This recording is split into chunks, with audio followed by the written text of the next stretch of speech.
All right, good morning, everyone. Chair Doe, Overview Committee, and also the Church Council. Today we're going to do second session, faith and gun violence. This is a discussion on gun violence in America. Next week we'll have a discussion on how we can seek compassion for others. So today with gun violence in America, discussion and some standard rules that we'll have conversation about this sensitive topic. Make sure to talk to each other with kindness and respect. Know you might be uncomfortable. Sometimes we listen to and learn from others. We will accept loose ends and unfinished ideas. Our beliefs are works in progress. Stay open to new perspectives and unexpected sources. And if we honor and respect each other, we trust God and each other, if we actively engage each other and reflect their dignity, and if we open our hearts and minds, the conversation will be more than just good, it will be great. All right, so last week we talked about gun culture and how much the United States has the most guns and bricks of anybody in the world. Per capita, it's some key definitions I want to make sure I understand before we go into other this gun violence is that describes the results of all incidents of death or injury to a firearm. So it's just not. It's not just that it's any type of incident. Even if you got shot or did not get shot, or mass shootings is an incident in which at least 4 people are injured or killed, including not excluding the shooter. So if you hear on the news, which unfortunately you do hear a lot on the news about mass shootings, it doesn't mean 4 people died. It means 4 people got shot at. And then obviously mass murder is a subset of a mass shooting, and it's an incident in which at least 4 people are killed, excluding the shooter. CDC definition types of incidents that we're talking about with intentional self-inflicted, which is our suicides, firearm. Unintentional ones are thinking or playing with a firearm, or accidental firing without evidence of intentional harm. Interpersonal violence, these are the firearm homicides. These are the ones where all shootings and stuff like that, drive-by shootings, these all fit under the interpersonal violence. Legal intervention, that's where police or other law enforcement actually in the line of duty. So these are the 4 main types of incidents that we're going to be talking about. So the past 3 years, actually, pretty much, COVID-19 pandemic brought us a dashboard, which me personally, I see we were at our country, my own home country of Finland as well, to see how I'm sure my relatives are safe. But we learned to start looking at data, a lot of data, and see what, if the COVID was increasing or decreasing, so we knew what our health status was. But unfortunately, in all reality, this was 2020, in all reality, we already have 13 for gun violence. And this actually was a picture from screen capture from last week, or actually yesterday, and it's closer to a number, but this changes every day, almost to every minute. I actually screen captured this, and then it was at 6,474, and then I screen captured the next slide. We actually had gone up by 1. So it just shows you that how many deaths are happening each day. So as I said, around the time yesterday, I screenshot this, there was 6,475 gun violence deaths for 2023 in the United States. And all the red dots you can see on the screen represents a gun violence death. Less than 2 months. So let's get another question idea. So yesterday it was 6475. Today, as of right now, it's refreshed it's 6,587. So in 24 hours, another 100 passed away. That's why we really want to talk about the percentage to the living class.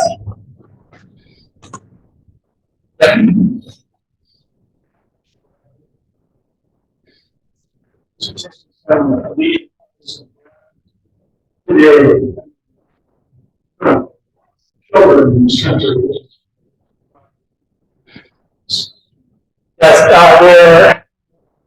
well, I'm going to go more details. Well, I want to really explain to you guys this site, this website. You can click on each one and get all of the data elements. There's so much data out there, and we're going to talk about, we don't make things up. There is the data that shows proof that, just like COVID, we want to see how things are transpiring per state, per your local area, per demographics, and all that stuff. So as of yesterday, I said 6,475. That's obviously increased. The suicides, 2,696. Homicides were 2,779. Total number of injuries of 4,810. You can see on the screen, goes even more, lower. You're talking about. We're talking about children, so ages 0 to 11, 36 have died this year alone, and teens from 12 to 17, 237 have died. So the numbers are just devastating in my opinion. And we're only in 2 months of the year. So we talk about gun violence, and this is something I learned as well when I was preparing for this class. When we hear gun violence, it's what, and that's why I put the definitions up front. It's not just somebody pointing a weapon at you indiscriminately and firing at you. It's also suicides. And actually, and right now, suicide is greater than homicides, and it has been for a while. It's right now at 54% of all gun-related deaths in the U.S. are suicides. So, looking at 2020 numbers, 1.2 million Americans attempted suicide in 2020, where 45,979 died in 2020, and 54% of all suicide deaths involved firearms, which led to 24,829 deaths. For the grace of God, it's not 100%. It's 85% actually followed through and did pass away. But what we're going to talk about is how many suicides could have been prevented if a gun was not nearby.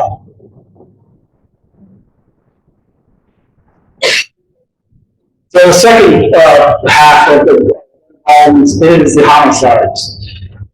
The rate of homicides in the United States is 7.8 per 100,000, and that goes away. Here's my terminology. Goes far against these are all countries in the European Union. You see that their rates are much lower compared to what we have in the United States. Basically, there's more weapons in the United States, and that's what we talked about last week. Is that people? Yes, 100,000 people. Okay. So homicides are roughly 50% of all gun violence. And then also, so for the United States homicide differential, and so it's a, like I said, when you look at data, and we have to look understand what the data means. So back in 2020, this comes from the CDC. So back in 2020, the rate per 100,000 people in the population, black males were 49% of all homicide deaths. White males were 29% of deaths. And then black females and white females were close, but actually more white females were killed.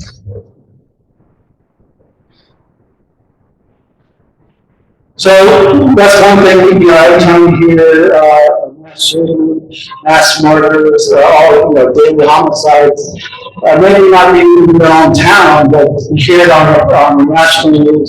Some states, some large city or a small town, do hear homicides happening. And obviously, from the gun archive, you see that there's over 100 people dying each day. So early movements, proposals, and strategies have been recommended to address America's high rate of homicides. Many emphasize the need for social and economic investments, long-term strategies, and anti-crime measures focusing on education, jobs, housing, inequality, racism, outreach programs, drug treating, and gun control. Questions on that? Yeah, this was that's part of the outreach programs where we look at people that have those mental health issues.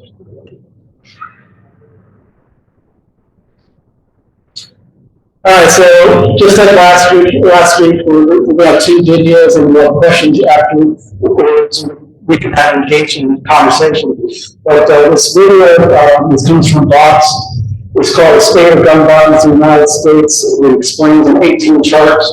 It's about 7 minutes long.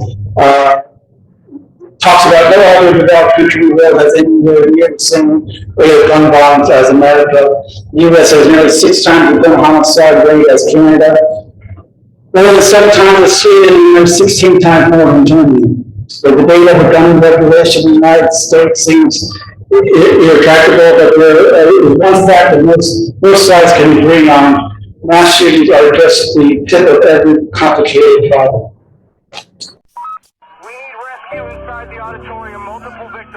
The United States has a problem with gun violence.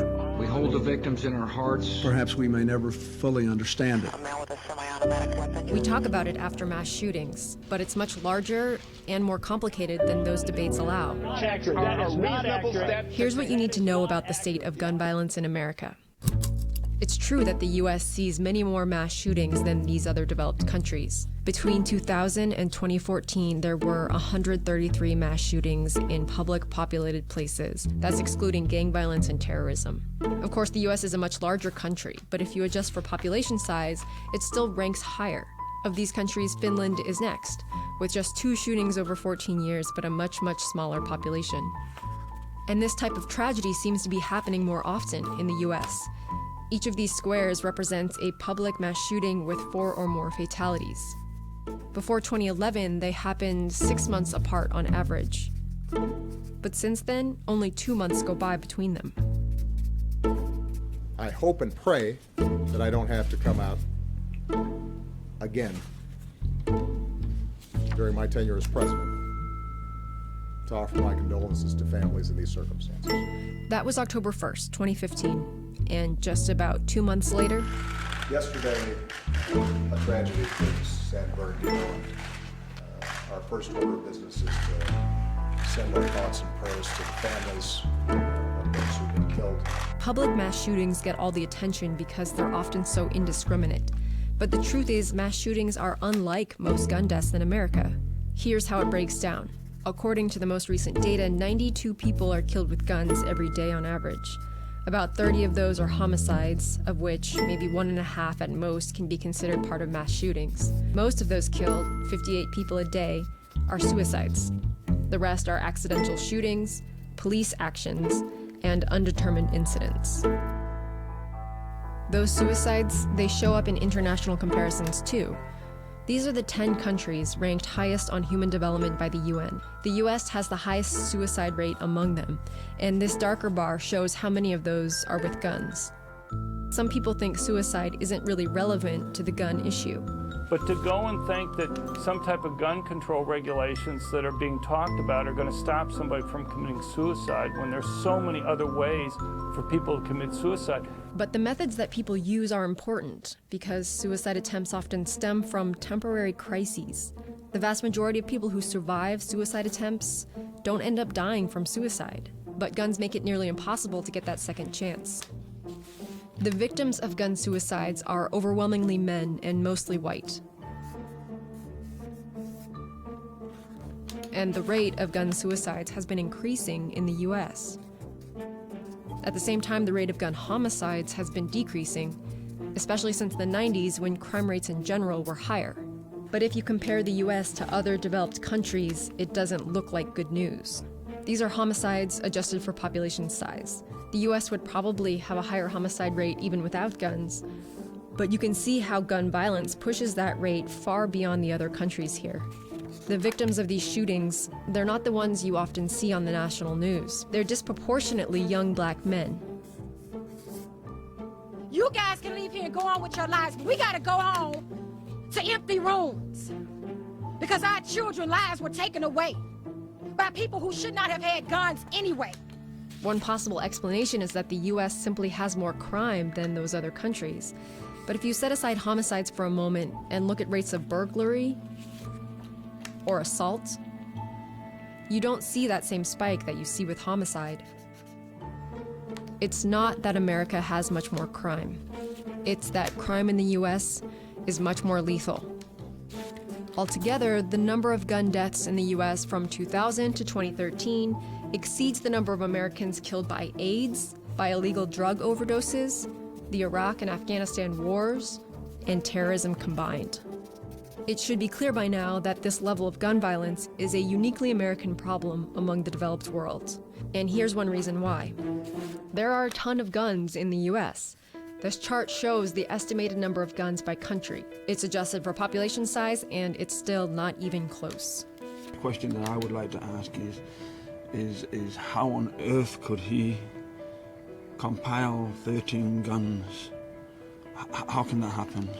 If you take a look back at the 10 countries with the highest levels of human development, you can see that it's really easy to get a gun in the US.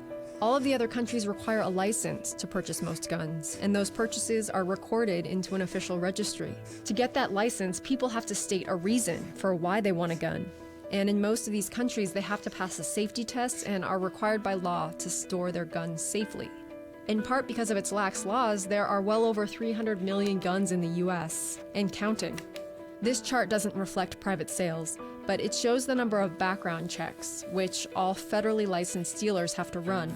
It suggests that the demand for guns has been increasing steeply since Barack Obama took office.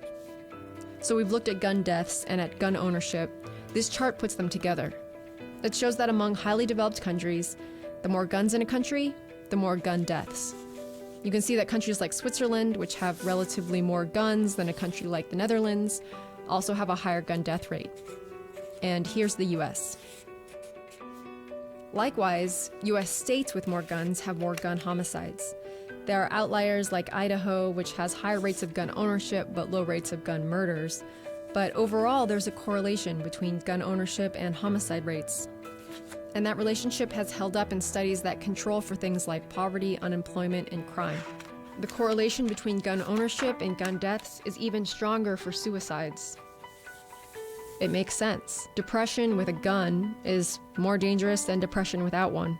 Likewise, fights, domestic disputes, road rage, drunkenness, all much more dangerous with a gun than without.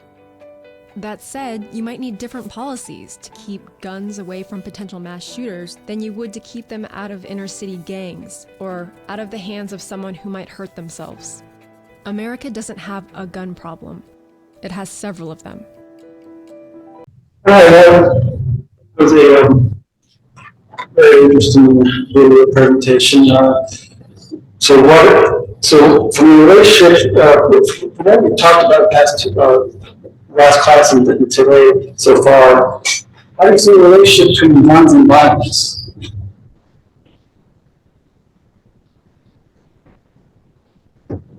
Yeah, Karen.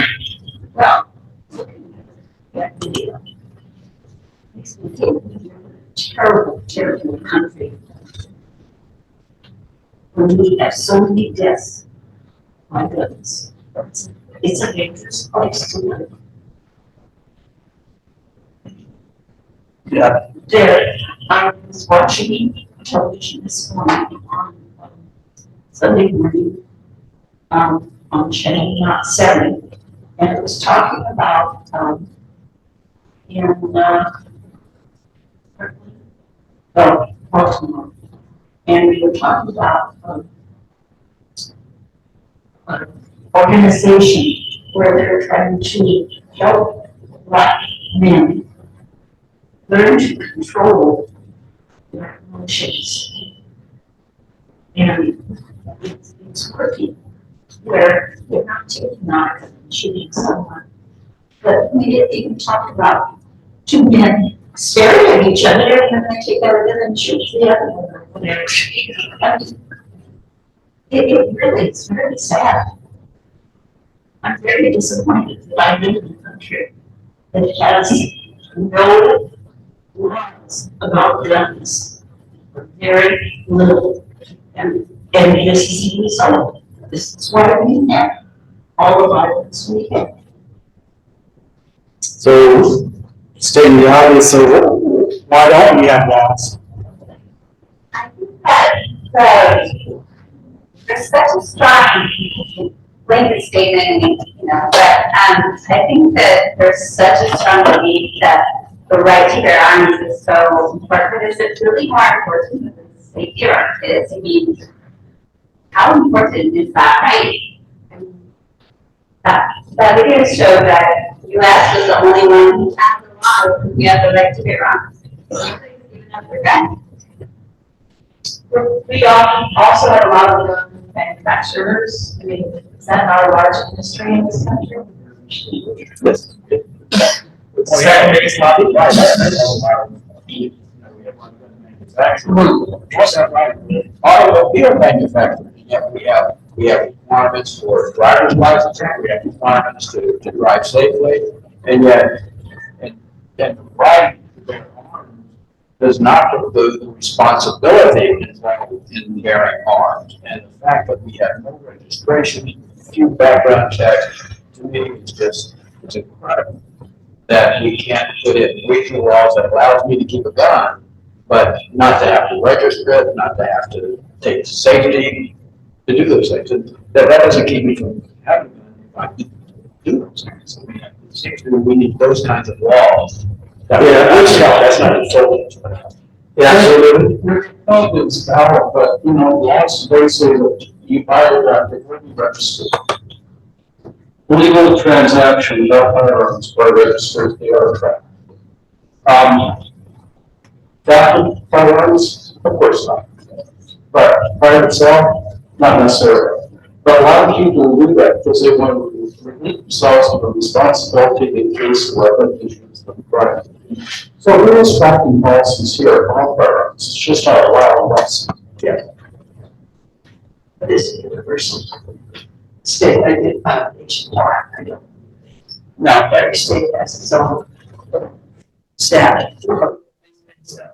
That makes a big difference. Yeah, this class more like this could be more than 3 sessions, but to your point that each state has its own rules, and some, as it was shown on the screen, that depending on which states have more guns, those states actually have looser laws. And I think it was Mississippi and Louisiana, we'll talk about later, but they have very loose laws, and they have one of the highest homicide rates. So it's, There are also 2 or 4 states in the nation. correct. So then other It's not just, it's things going to. It's not a silver bullet, let's put it say, all right?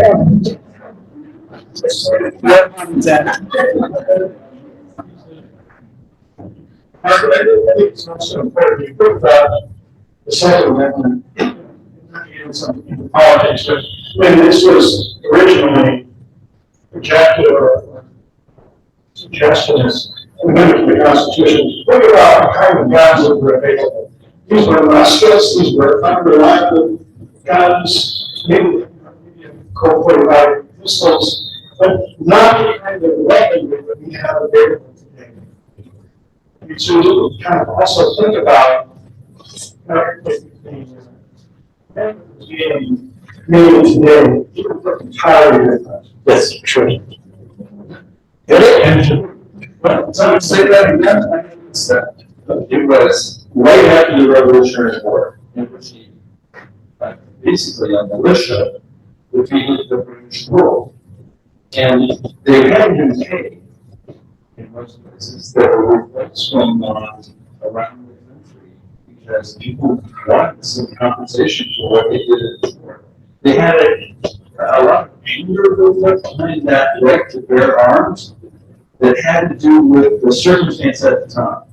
If you waited 20 years to make the amendment, it built a standing army, paid the people that did part, paid for the revolution.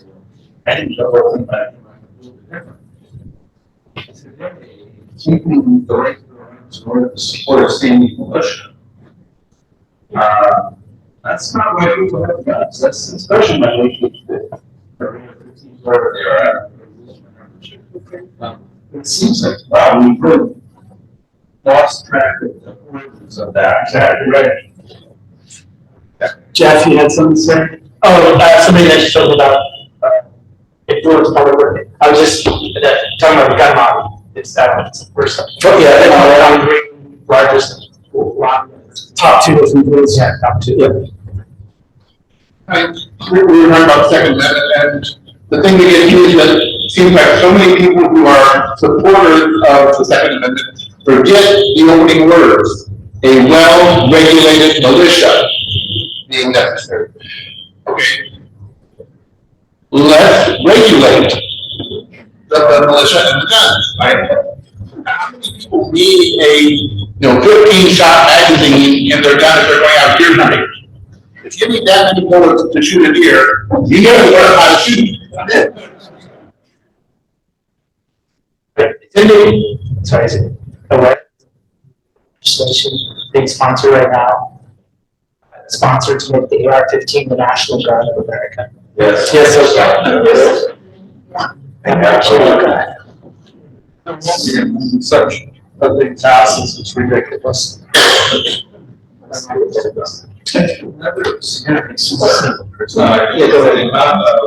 Representation of use of guns, it comes through all media sources. It has cheapened that impact. I mean, there's nothing on the media that I see that teaches you to, well, maybe we gotta talk about this before I without a hand shoot you. And I think that's breaking down our emotional response as well. Yep. Jack, you have something? The Second Amendment,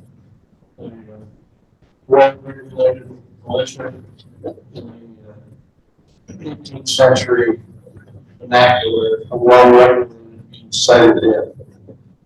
Not that's what they called citing in back then, was regulating your gun. FIGHT. Yes. That's That you can do what you aimed at. Yeah. Yeah, you gotta make sure you're pointed to where it goes. Calibrating your That's called manipulating your gun. yeah. Okay. I did not know that. That's cool. Thank you for that, Jack. I don't think, issue, like most mass shootings are pretty accurate. And I was on campus for the 2014 homicide suicide. And every one of those kids got hit in the head. Everyone. Which? At Culture. Okay. I just moved here from Georgia, if not heard that happened. So, yeah, I remember that. That was crazy. One student lived because he was, his wound was in the lower region of his face. But every single one, I mean, I wasn't in the cafeteria that day, but I can just imagine you see a gun and you're going to take off or play a pancake or something. And yet, every single, like, aim was not a drug. That's what I'm saying. It's very scary. Also, this is kind of a tangent, kind of not. There's so many video games that, like, you get to practice before you actually have the fight. Anyway. Yeah. Anybody online? Is there discussion topics?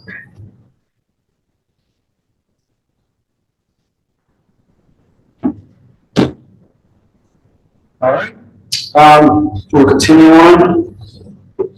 Chat. Let's see.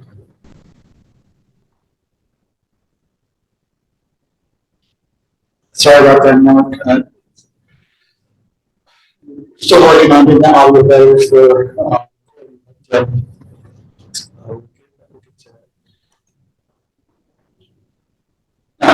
Sorry. All right, so to that point, we kind of led into that, naturally led in that discussion points for the advocates of gun rights and gun control. So the left side is the gun rights and the right side is the gun control. So you guys talked about it, is that for gun rights, bear arms per Second Amendment to the Constitution. Gun violence is from criminals and mentally ill people only. Gun control will remove firearms and they're to protect themselves. So that's one side of the story. And then on the gun control side, we talked about this as well, is that each state has their own laws. And they differ significantly. Advocates endorse for gun control. We have endorse stricter eligibility requirements for age and mental health, more thorough background checks, longer waiting periods, fewer authorized sellers, strict liability for gun manufacturers, and bans on various firearms and accessories like magazine clips and the 30-round magazine clip. I think that bump stops and stuff like that. Those are examples of accessories. All right, so we're going to continue on our second and last video, and then we'll continue on with some discussion. But this video is from CNN with CDC Director Dr. Rochelle Walensky. We're talking the U.S. has been recorded the highest increase of rates of homicide in modern history, according to the U.S. Center for Disease Control, CDC, and Prevention. So we start that video. Guns. He shot that guy in the stomach. They leave a toll of death and despair across America. Mass shootings. The shots just kept coming, so we were going down, and when we got down, there was a man that was shot right there. Urban violence. Hey, the victim over here, he's got gunshot wound to the left and right side of the chest. Road rage. He said, "Mommy, my tummy hurts."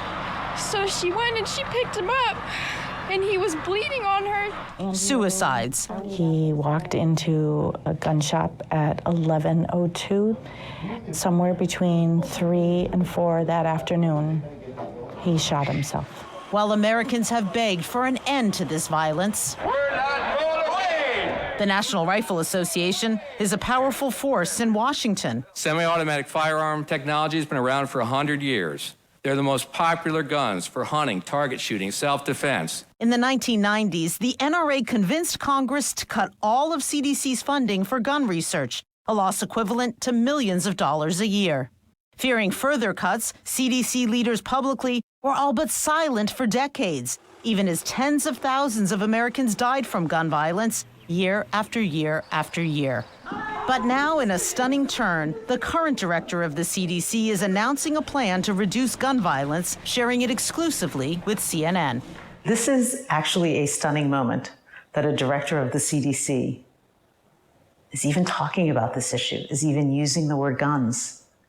It hasn't happened in years and years. Every day we turn on the news and there are more young people dying. I swore to the president and to this country that I would protect your health. This is clearly one of those moments, one of those issues that is harming America's health. But there's a reason why your predecessors didn't address it. Perhaps. We're used to hearing Dr. Rochelle Walensky talk about the COVID-19 pandemic. Vaccine safety is a top priority. This is her first interview on America's epidemic of gun violence. One recent weekend in Chicago, we had 74 people shot. That same weekend, a party in Florida, 5 teenagers shot. That same weekend, a man in New York City, in Times Square, shot in the back, and the list goes on, week after week after week. Can anything be done about this? Something has to be done about this. So 40,000 firearm-related deaths a year, 120,000 serious firearm-related injuries per year. The scope of the problem is just bigger than we're even hearing about. And when your heart wrenches every day you turn on the news, you're only hearing the tip of the iceberg. When you wake up on a Monday morning and you hear all the reports of the children who were shot the previous weekend, as CDC director, what does that feel like to you? That's heavy. It hurts. It hurt before I was CDC director. I think any American citizen that turns on the news just can't fathom another one of these mass violence issues. Dr. Walensky's strategy: restart the gun research. My job is to understand and evaluate the problem, to understand the scope of the problem, to understand why this happens and what are the things that can make it better, to research that, to scale that up, to evaluate it, and to make sure that we can integrate it into communities. We have a lot of work to do in every single one of those areas because we haven't done a lot of work as a nation in almost any of them. And this time, she wants the CDC to find common ground with gun owners. Let's agree we don't want people to die. Let's just agree there. What can we do to stop people from dying? She wants to allay gun owners' fears. Generally, the word gun, for those who are worried about research in this area, is followed by the word control. And that's not what I want to do here. I'm not here about gun control. I'm here about preventing gun violence and gun death. And she wants to involve gun owners in the CDC research to save lives. If a gun owner said to you, Dr. Walensky, I'm afraid you want to take away my gun. And my answer to that is come be part of the solution. Come to the table. Join us in the conversation. I don't want you to feel that way, right? I want you to teach me what you have done to make your gun safe. And then I want you to teach everybody else. Dr. Walensky's plan has brought her here to Vermont to help solve this problem. According to a 2015 study, in the United States, an estimated 4.6 million children lived with a loaded and unlocked gun. That number has likely increased dramatically since then. I pledge allegiance to the flag. These children in Vermont are learning how to shoot guns and how to store them safely. Dr. Chris Barsotti, a gun owner and an emergency room physician, teaches this 4-H community program. How do we keep our guns here at 4-H? How are they stored? Can you tell when you have like a good day? By funding this program and studying what they do and repeating it across the country, Dr. Walensky hopes to prevent accidental gun deaths among children. CDC is here. We're here because today you're our teachers. We want to learn from you. The CDC is also funding this project at gun shops to help put a stop to gun suicides. It's a poster that talks about how gun owners can help, different signs to look for. Dr. Barsotti knows that Dr. Walensky will get pushback. When gun owners hear that the federal government, the CDC, wants to reduce gun violence, what do they hear? I think at the end of the day, they're worried about gun confiscation. Confiscation. And barriers to access to purchasing and owning firearms. CNN reached out to the NRA to ask if they were willing to work with Dr. Walensky, and they did not respond. But Dr. Walensky stands firm. Do you worry that even just saying the word guns or even talking about firearms, that you're going to get a whole sector of the United States just really angry? Of course. I also worry that if we don't do anything about it, we have a whole sector of the United States that's really angry. How high a priority is this for you? This is one of the leading killers of our young people in this country. It's a high priority. All right. So over second to last video one last discussion question. What do you believe will reduce gun violence in America? Just leadership, just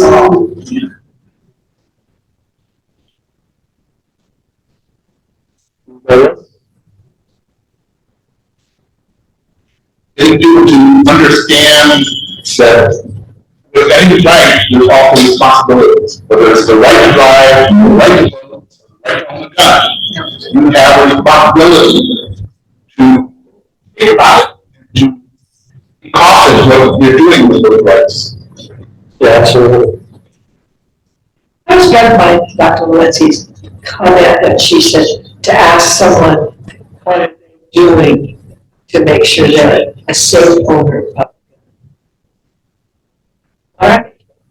Say, well, I have whatever I have in the cabinet, I have trigger locks on them, I have my ammunition in a certain place, or whatever it takes to be safe. And I think that's a legitimate question to ask people. Answer, I mean, I agree with you. The question isn't even so, that's a required question. You don't have to. I didn't say it was a required question, I'm saying that from having a conversation with someone and then ask them that, and they can answer whatever they want.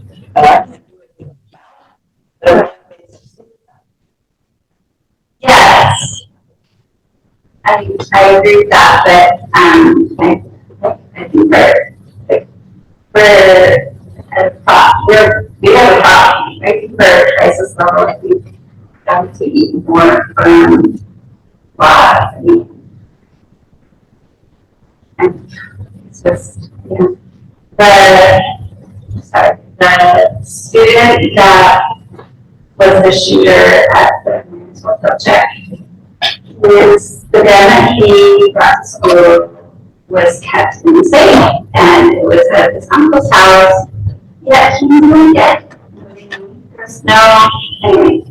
I agree, I think there needs to be more accountability, more proof of accountability. Why would we teach children to shoot guns? That's it. Yes. I thought that was impressive. That's it. Yeah. The same way teachers say that use a gun, we never gonna have it, and we never do that. So we have to know it, and we have to do it. I guess I had to live my life all over. When I was 8, I ski ship, played kids, and I had lesson playing with my family. With shotgun. I've not done now for years. Toilets that we had, my parents just did force. You would never point a gun at something you don't need to shoot. I mean, you can try it. And, gun safety was just first and foremost, this is a dangerous thing to have. And I think that, and as I understand it, the NRA once upon a time, it was big on gun safety. I mean, that was one of their big things was you taught how to responsibly have a gun. And it seems to me that they have gone away from that. And that's a good point that, like I said, I mean, even if everyone was taught gun safety, there's that problem with homicide or suicide, and now you just made that person incredibly accurate. Much more lethal, just the key. It would need your mental health. Well, Yes. I'd like to maybe build on that. Since it's a Sunday school class, I thought, what about, it seems to me, and I don't have any records, maybe you do, or some data. It seems to me that especially I think it relates to suicide, that as we become more secularized in society, maybe in some places have lost some kind of moral foundation, if you want to call it, may not be the best answer, the best term for that. But especially for those with mental health issues, where's the grounding, faith-based grounding about, Christ's teaching, that. And that's, we're running up to the next class. That's perfect. That's really, that's why we have 2 sessions. Is, gun culture, how do we get so many guns? The violence aspect of it, the horrible stuff you saw on the screen, and then what is, how does a Christian, Lutheran person handle to deal with this? And this talks about all different aspects. Pretty much every class that we've really given, provided on racism, on gender equality, all of the topics we discussed about Christian nationalism, all that. You can get somebody a weapon and went in. Those ideas get manifested into homicide, to hurt somebody. We'll discuss all that next week. But anything else? Anyone other topic discussion points? But to just answer this question, accessibility, I think, is one thing that is an issue, right? I mean, you hear a lot of some of these mass shootings. You hear about people that walk in the gun store, buy a gun, and they're using it. Small steps, so So we're kind of headed next week to talk about how people with faith respond. In terms of work, we do stuff around, so we can somehow teach people that everyday life has value. Yeah. Absolutely.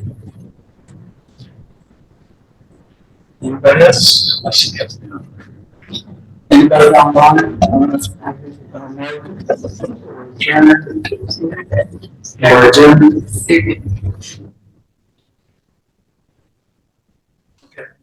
So, time is almost noon, but thank you for attending today. And folks online, this will also be recorded so that you can see the video again.